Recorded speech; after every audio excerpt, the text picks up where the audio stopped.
വൈക്കം ചെമ്പ് അങ്ങാടിക്കടവിൽ മൂവാറ്റുപുഴയാറിന് കുറുകെ സർവീസ് നടത്തിയിരുന്ന ജങ്കാർ സർവീസ് യാതൊരു മുന്നറിയിപ്പുമില്ലാതെ അധികൃതർ നിർത്തിയതിനെ തുടർന്ന് പ്രദേശത്തെ നൂറുകണക്കിന് യാത്രക്കാർ വലഞ്ഞു. വെള്ളിയാഴ്ച പുലർച്ചെ യാത്രക്കാർ എത്തിയപ്പോഴാണ് സർവീസ് നിർത്തിയ കാര്യം അറിയുന്നത്. ഇതില്ലായിരുന്നിട്ട് വള്ളം ഇല്ലായിരുന്നിട്ട് മാർക്കറ്റിൽ പോയിരുന്നിട്ട് വീണ്ടും തിരിച്ചു വരുവാ. ഇപ്പൊ മൂന്നാമത്തെ പ്രാവശ്യമായി കടവിലോട്ട് വന്നത്. ഇതിക്ക് മുമ്പ് പല പ്രാവശ്യം ഉണ്ടായിട്ടുണ്ട്. എന്നാലും അത് കുറെ കഴിയുമ്പോഴൊക്കെ അവര് കൊണ്ടുവരുമായിരുന്നു. ഇപ്പൊ ഇന്ന് അതുമില്ല. എന്നാ ഇന്നലെ പറഞ്ഞു വിടണ്ടേ ഇല്ലെന്ന്. എനിക്ക് മീനെടുത്തോണ്ട് വരുവായിരുന്നു. ഞങ്ങളുടെ ഉപജീവന മാർഗമല്ലേ ഈ മുട്ടണത്. തുടർന്ന് പ്രശ്നത്തിന് അടിയന്തര പരിഹാരം ആവശ്യപ്പെട്ട് ജനകീയ സമിതിയുടെ നേതൃത്വത്തിൽ നാട്ടുകാർ ചെമ്പ് പഞ്ചായത്ത് ഓഫീസ് ഉപരോധിക്കുകയായിരുന്നു.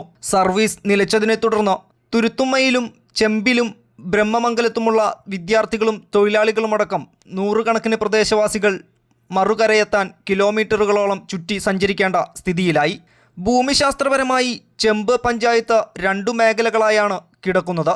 പുഴയ്ക്ക് അക്കരെ ഇക്കരെ കിടക്കുന്ന സർക്കാർ ഓഫീസുകളിലേക്കടക്കം യാത്ര ചെയ്യുന്നവർക്ക് എളുപ്പമാർഗം ഈ കടത്താണ്.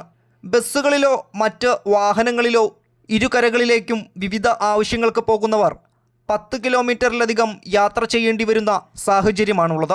ഇതൊഴിവാക്കാൻ ഇവിടെ പാലം വേണമെന്ന ആവശ്യവുമായി തുരുത്തുമ്മ നിവാസികൾ കഴിഞ്ഞ 24-ന് പഞ്ചായത്ത് ഓഫീസിന് മുന്നിൽ ധർണ നടത്തിയിരുന്നു. നിലവിലുള്ള ജങ്കാർ സർവീസ് തുടരാനും പാലം നിർമ്മാണവുമായി ബന്ധപ്പെട്ടുള്ള കാര്യങ്ങൾ സർക്കാരിൻ്റെ ശ്രദ്ധയിൽപ്പെടുത്താമെന്നും പഞ്ചായത്ത് അധികൃതർ ഉറപ്പു നൽകിയതിനെ തുടർന്ന് അന്ന് സമരം അവസാനിപ്പിക്കുകയായിരുന്നു. ഇതിനിടെയാണ് മുന്നറിയിപ്പില്ലാതെ ജങ്കാർ നിലച്ചത്. പഞ്ചായത്ത് അധികൃതരുടെ അനാസ്ഥയാണ് ഇതിന് കാരണമെന്നും അടിയന്തര പരിഹാരം വേണമെന്നും ജനകീയ സമിതി ആവശ്യപ്പെട്ടു. ഉദ്യോഗസ്ഥരെ ഓഫീസിൽ കയറ്റാതെ രാവിലെ മുതൽ പഞ്ചായത്ത് ഗേറ്റിന് മുന്നിൽ സമരം ആരംഭിച്ചു. തുടർന്ന് തലയോലപ്പറമ്പ് പോലീസ് എത്തി പ്രവർത്തകരെ മാറ്റിയാണ് ഉദ്യോഗസ്ഥരെ അകത്ത് കയറ്റിയത്. സ്ത്രീകളടക്കം നൂറുകണക്കിന് ആളുകൾ ഉപരോധ സമരത്തിൽ പങ്കെടുത്തു. News fact, Vaikom. ഇഷ്ടങ്ങൾക്കൊപ്പം ജീവിക്കുമ്പോൾ ജീവിതം എത്ര മധുരകരമാണ്. ഞാൻ അറിയാത്ത എന്റെ കഴിവുകളെ കണ്ടെത്തി തന്നത് എന്റെ ഹസ്ബൻഡാണ്. ഈ സ്നേഹത്തെക്കാൾ വലിയ സന്തോഷം മറ്റെന്താണ്? ഇന്നും ഇഷ്ടങ്ങൾക്കൊപ്പം.